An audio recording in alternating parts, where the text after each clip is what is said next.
Assalamualaikum warahmatullahi wabarakatuh. Jumpa lagi dengan saya pada mata kuliah menggambar teknik pertemuan yang kedua tentang metode proyeksi. Pada kesempatan kali ini akan saya tampilkan penjelasan tentang metode proyeksi, kemudian bagaimana itu metode proyeksi dan seperti apa. Untuk kelancaran video ini jangan lupa tekan tombol like, subscribe, dan komen serta tanda lonceng untuk supaya ada perkembangan dalam pembuatan video ini. Oke, sebelum kita mulai, marilah kita berdoa menurut agama dan kepercayaan masing-masing. Berdoa mulai.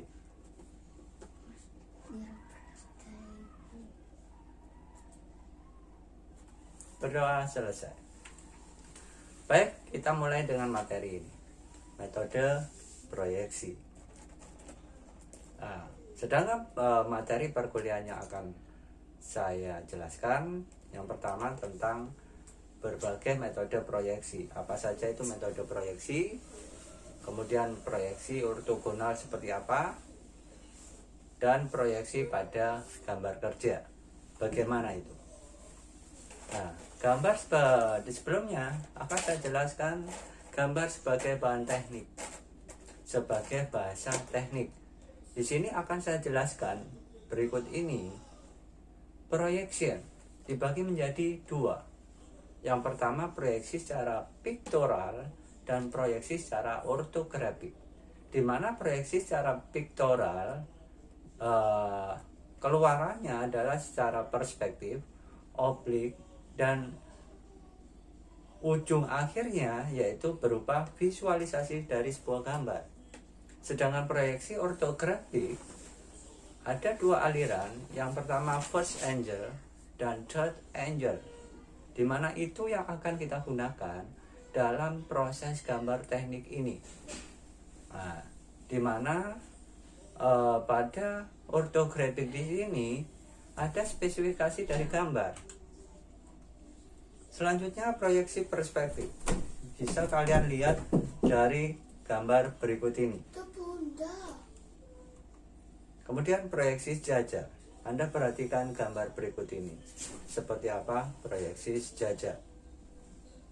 Di mana ada sebuah benda digambar yang sejajar dengan gambar buku gambarnya.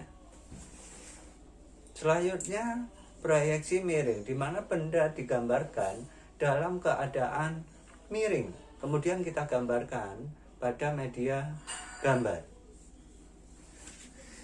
Selanjutnya proyeksi ortografik, di mana ada pandangan majemuk, kita masukkan. Jadi pada gambar berikut kita masukkan sebuah benda dalam sebuah kotak. Dibayangkan kira-kira tiap sisi-sisinya itu gambarnya seperti apa. Anda bisa perhatikan gambar berikut ini. Oke, selanjutnya dari pandangan majemuk, dari sebuah benda yang dalam kotak, kita coba potong kotaknya. Kira-kira gambar yang ada di dalam kotak yang ada benda kerjanya seperti apa? Coba Anda perhatikan.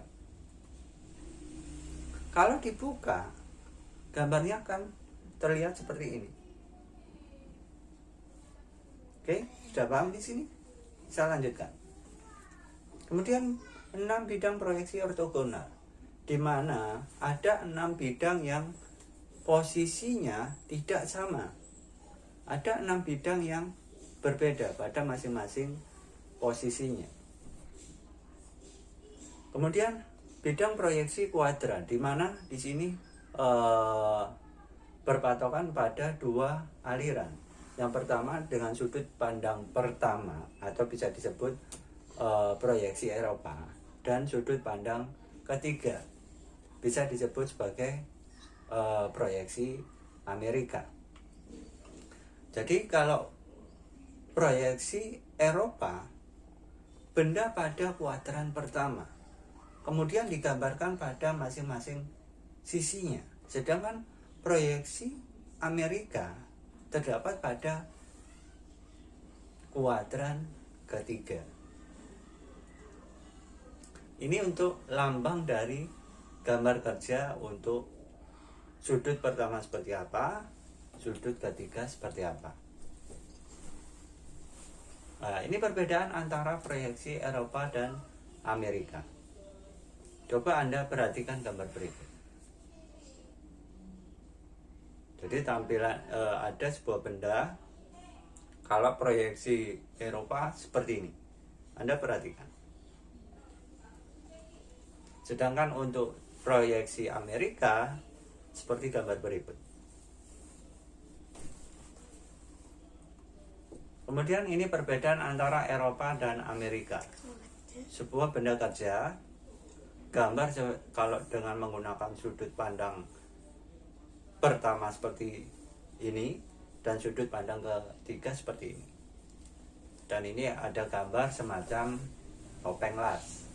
Kalau digambar secara sudut pandang ketiga seperti ini, dan kalau seperti pada sudut pandang pertama seperti ini. Perbedaannya apa? Keuntungan apa dari sudut ketiga? Yang pertama, dari gambarnya bentuknya sudah bisa dibayangkan. Langsung bisa dibayangkan bentuk secara keseluruhan.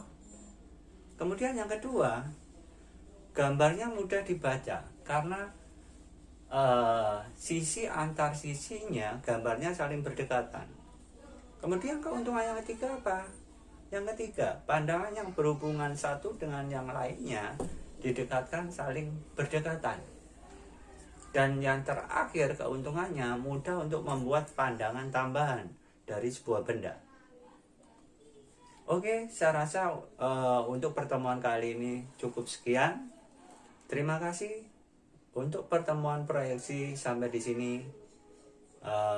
Kalau ada pertanyaan akan kita bahas pada sesi perkuliahan. Terima kasih. Assalamualaikum warahmatullahi wabarakatuh.